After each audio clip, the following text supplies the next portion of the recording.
খুব সহজভাবে আজকে রুই মাছের ঝোলের রেসিপি শেয়ার করব। প্রথমেই আমি এখানে জিরে আর কাঁচা লঙ্কা বেটে নেব। আমি কিন্তু শুধু জিরে কাঁচা লঙ্কা নিয়েছি, আর কোনো মশলা লাগবে না।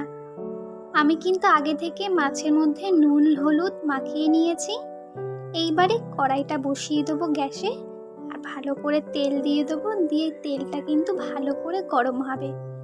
তেলটা যতক্ষণ না ধোঁয়া উঠছে ততক্ষণ কিন্তু মাছগুলো ছাড়া যাবে না। তেল থেকে যখন ধোঁয়াটা উঠবে তখনই কিন্তু মাছগুলো ছাড়তে হবে। তারপরে কটা মাছ তেলে দিয়ে দেবো, দিয়ে এটাকে কিন্তু ভালো করে ভেজে নেব।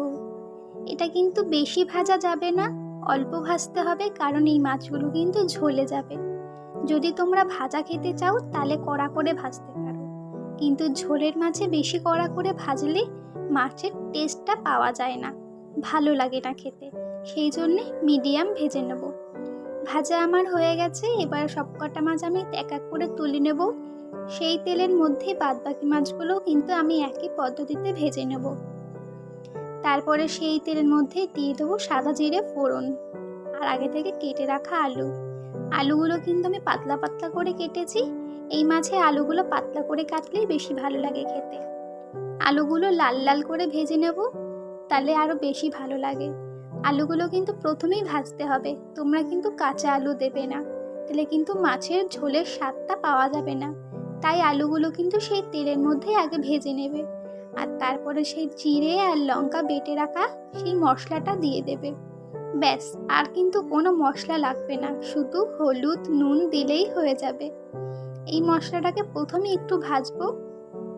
তারপরে মিডিয়াম সাইজের মিডিয়াম সাইজের চামচের 2 চামচ নুন দেব, আর একটু মিডিয়াম সাইজের চামচের কিন্তু 2 চামচ হলুদ দেব, আর একটু কাশ্মীরি লঙ্কার গুঁড়ো দিয়ে দেবো যাতে কালারটা ভালো আসে। আমি কিন্তু রান্নায় শুধু কাশ্মীরি লঙ্কার গুঁড়োটা দিই, যাতে কালারটা ভালো আসে। তোমরা চাইলে কিন্তু স্কিপ করতে পারো, এমনি রান্না করলেও কালারটা ভালো আসবে। তারপরে একটু সামান্য জল দিয়ে দেবো, যাতে কষানোটা কড়াইতে লেগে না যায়। তারপরে ভালো করে কষানো হয়ে গেছে, আর আলুও কিন্তু কষানোর সঙ্গে সিদ্ধ হয়ে গেছে। এইবারে কিন্তু আমি জল দিয়ে দেবো। মিডিয়াম সাইজের ছোট বাটির আমি কিন্তু 1 বাটি জল দিয়েছি। তোমরা চাইলে একটু বেশি জলও দিতে পারো। আমি যেহেতু একটু ঘন করেছি ঝোলটা, সেই জন্য 1 বাটি জল দিয়েছি। তোমরা চাইলে পাতলা করলে 2 বাটি জল দেবে। আলুটা আমার আগে সিদ্ধ হয়ে গেছিলো, তাই জলটা যখন ফুটে এসেছে আমি 2টো আলু 3টে আলু তুলে সেই আলুটাকে একটু ঘেটে দিয়ে দিয়েছি। এইভাবে আলুগুলো ঘেটে দিলে তাহলে কিন্তু ঝোলটা আরও ঘন হয়। তারপরে ঝোলটা ভালো করে ফুটে আসলে সবকটা মাছ দিয়ে দেবো, দিয়ে হালকা একটু নাড়িয়ে চাড়িয়ে নামিয়ে দেবো।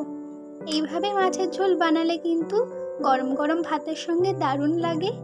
আর আমার এরকম রেসিপি দেখার জন্য কিন্তু অবশ্যই চ্যানেলটাকে সাবস্ক্রাইব করে নেবে।